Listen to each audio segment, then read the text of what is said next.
let's do some math. Today you gave your kids, what, 70%?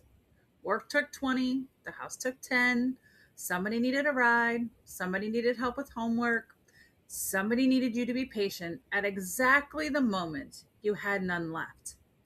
And now it's 9 o'clock at night and you're doing the arithmetic in your head, trying to figure out where your slice went. There isn't one. There's never one. So you land one more time on the same verdict. I have no balance. I want to tell you something that took me an embarrassingly long time to understand. You don't have a balance problem. You have a definition problem. Because somewhere along the way, somebody taught us that balance means equal time, equal energy, equal attention to every single thing that matters. And by that definition, no mother has ever lived has been balanced. Not one. Not in a week with a sick kid, not in a season with a new baby, not in a month when work explodes, when somebody you love needs more of you, or when your body stops cooperating. You have been failing a test that has never been possible to pass. So today, we're throwing that test out because maybe balance isn't about learning to carry everything. Maybe sometimes it's knowing what to put down. This is Unsolicited Permission, the podcast for moms who are done waiting for permission to take care of themselves. Because the only permission you've been waiting for is your own. I'm Emily. Every Tuesday, I'll hand you one permission slip to become healthier, stronger, more confident, and to remember the woman you've always been. So take a deep breath, grab your coffee, and let's fix some crowns. Hey, mamas. Welcome back. This is week 4, the last one in our August series.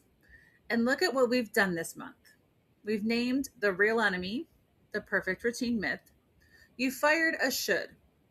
We took back 10 minutes and called it what it really is.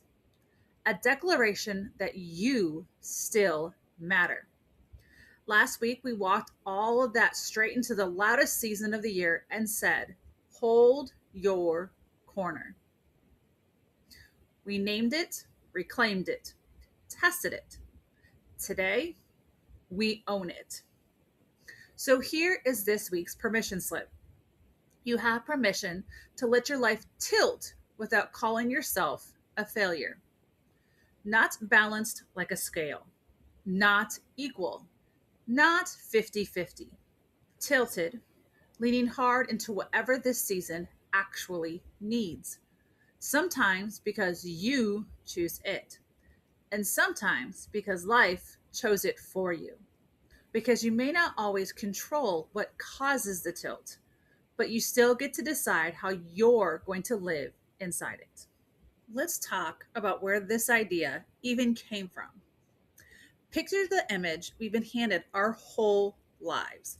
Work, life, balance.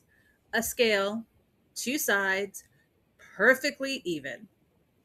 It's on the cover of books. It's in the advice. It's in the thing everybody says we need more of. And here's the first problem with the scale. A scale only has 2 sides. Your life has what? 9, 12, 27 on a Tuesday? Your kids, your health, your marriage or your dating life, or your peace about being single, your job, your business, your friendships, your faith, your parents who are getting older, your house, your money, your rest, and somewhere in there, you. The woman who still has dreams, goals, things she wants to build, a person she is still becoming. Now, go ahead, balance all of that on a 2-sided scale. You can't. Nobody can. The tool was wrong. And I need you to sit with what that means for a second. Every time you've called yourself unbalanced, Every time you've gone to bed with that low, quiet guilt that you're somehow doing it all badly, you were measuring your real, complicated, multidimensional life against a picture with two sides of it. You weren't failing, Mama. You were using somebody else's broken ruler. So let's replace it. Balance isn't a scale. Balance is stewardship.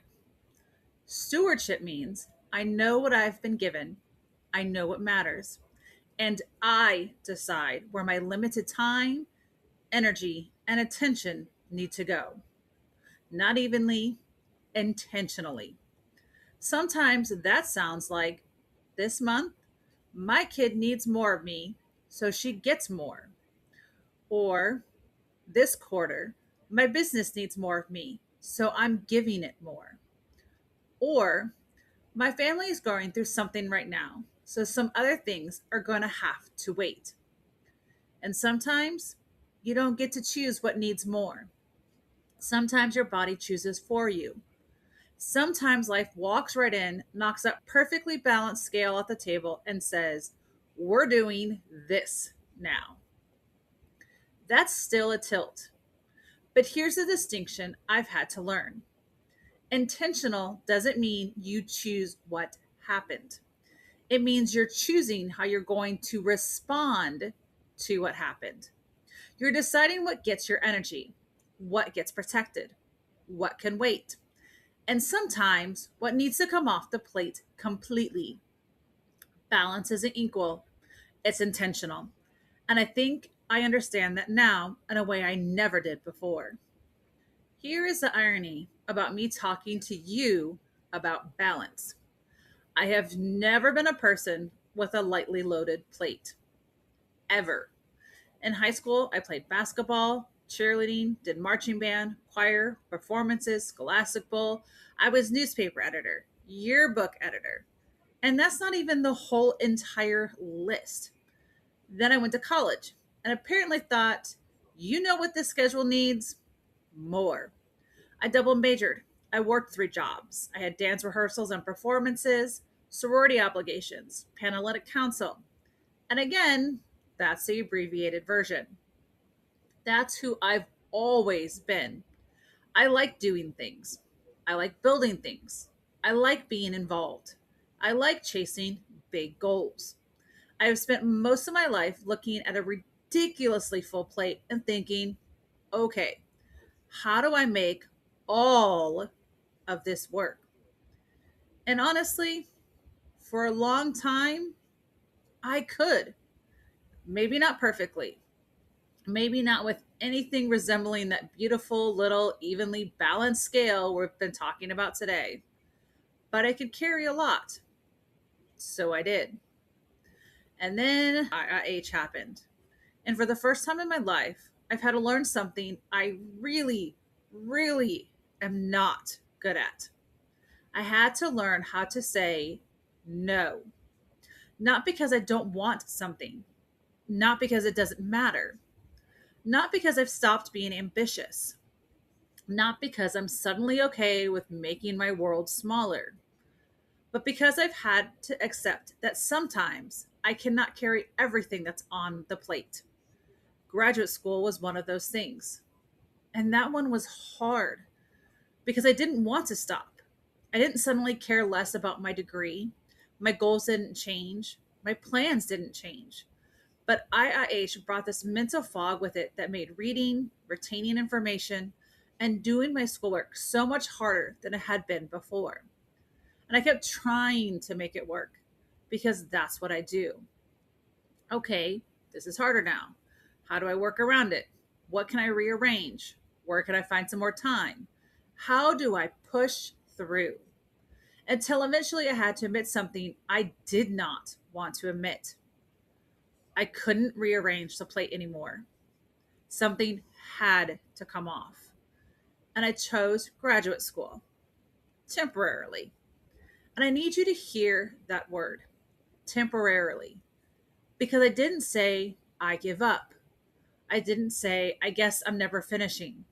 I didn't say I couldn't handle it. I said, not right now. Not no, not never, not giving up. Just not right now. I need to take a break. I need to fix my head. I need to give my body the attention this season requires. And then I'll be back. And maybe that's one of the biggest things this season has been teaching me. I spent most of my life thinking about being capable might mean figuring out how to carry everything. Maybe sometimes being capable means knowing when to put something down. That's stewardship too. And actually, maybe that's one of the hardest forms of it. Because putting something down on purpose doesn't mean it stopped mattering. It means you decided what matters most right now. And that's the distinction I wish somebody had taught me years ago. There is difference between quitting something and releasing it for a season. There's a difference between I can't do this and I can't do this right now. There's a difference between giving up on a dream and protecting that dream by refusing to destroy yourself, trying to accomplish it on the wrong timeline. My life is tilted toward my health right now in ways I never would have chosen. I didn't choose IIH. I didn't choose the brain fog. I didn't choose to need a break from school. But I can choose what I do with this season I've been given. And right now, that means letting something I love wait for me. Not forever, just for now. So maybe balance isn't proving you can hold everything.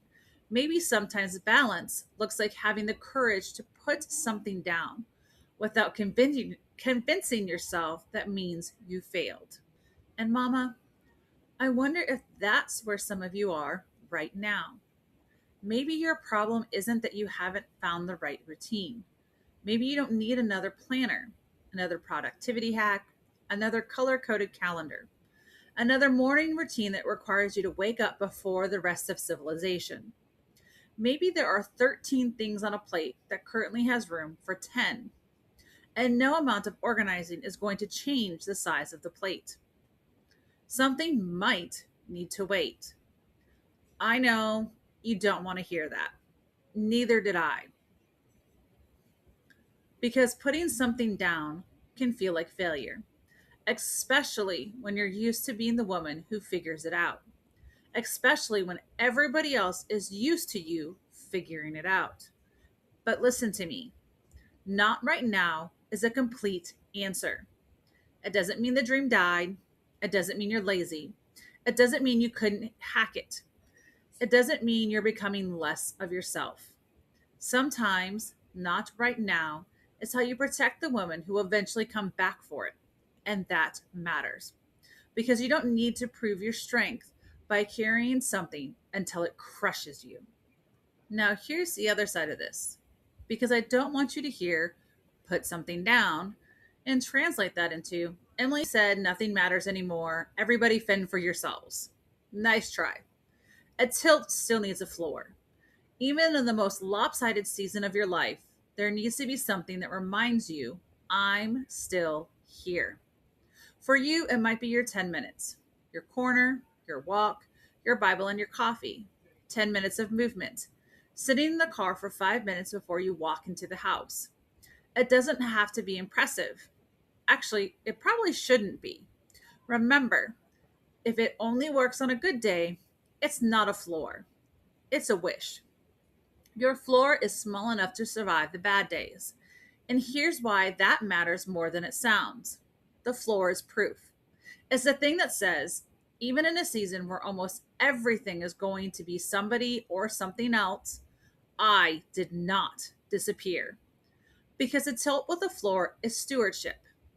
A tilt with no floor is just losing yourself slowly with better vocabulary. And I know that because I've done it. There are days I protect my floor really well, and there are days I don't. I'm not teaching this to you from some perfectly balanced finish line. I'm learning it while I'm living it too. But I notice the difference when I let myself go completely to zero. And that's when the tilt stops feeling like a season and starts feeling like I'm disappearing inside of it. And that's not what we're doing anymore. There's one more thing I want you to do: name the season, especially to the people who live inside it with you. The people in your house aren't mind readers. Your children aren't mind readers. Your partner isn't a mind reader. If this season is different, say so. Mom has to take care of her health right now. The next 6 weeks are really busy with gymnastics. Work is going to require more of me through this deadline. I'm putting this project down until January. Naming it creates a boundary around it. This is this season, not forever. And sometimes we need to hear ourselves say that just as much as our families do. Okay, Mama, this week's permission slip challenge is a little bit different. I want you to finish 3 sentences. Number 1, right now, this season is tilted toward your kids, your health, your marriage, your work, recovery, grief, building something, whatever is true. Number 2, the thing I'm protecting while it's tilted is your 10 minutes, your movement, your prayer time, your walk, your quiet, whatever keeps you from disappearing. And then number 3, and this might be the hardest one. The thing I am giving myself permission to say, not right now, to is you don't have to have one. Maybe your plate actually fits this season. That's great. But if something immediately came into your mind when I asked that question, pay attention to it. You don't have to quit. You don't have to throw away the dream. Maybe just sit to let it wait for you. Then come tell us in the Crown Club. Here's my tilt. Here's my floor. Here's my not right now. Because I promise you, some other tired mom is going to read yours and realize she's allowed to put something down too. So here's your crown fixing moment. You have spent years believing balance was something you kept failing at. It wasn't. You were handed a 2-sided scale for a 12-sided life, and then you blamed yourself when it wouldn't sit level. Put the scale down. Your life is going to tilt. This season, next season, every season. Some months your kids will get more. Some months your work will get more. Some months your dreams will get more. And some months your body or your circumstances are going to make the decision for you. That is not failure of the plan. That is the plan. You don't always get to choose what causes a tilt, but you get to decide how you're going to live inside it. What needs you most right now? What do you need to protect so you don't lose yourself while you give in? And what can you lovingly look at and say, not right now? Not never, not failure, not giving up, not right now. Because strength isn't always carrying more. Sometimes strength is finally admitting, this matters to me, but so do I. So let your life tilt, Mama. Protect your floor, put down what needs to wait, and stop using an uneven season as evidence that you're doing life wrong. You're not supposed to give everything the same amount of you. You're supposed to know what needs you now without forgetting that you are one of the things worth taking care of too. If this episode found you at 9 o'clock at night doing the math, trying to figure out where your slice went, come join us in the free Mom Strong Crown Club on Facebook. The link is in the show notes. And keep your eyes on the Crown Club this week because September is coming and I've been building something for exactly this. For the mom who doesn't need another perfect routine, she needs a rhythm that can survive her actual life. Because next week, we turn the page into September. August was about taking your life back. September is about what you do once you've got it. Because deciding is one thing, building is another. Don't miss it. And remember, you never needed anyone else's permission only your own. Go become the woman you've been missing because your kids aren't watching perfection, they're watching courage. Until next Tuesday, keep fixing your crown, and I'll see you then.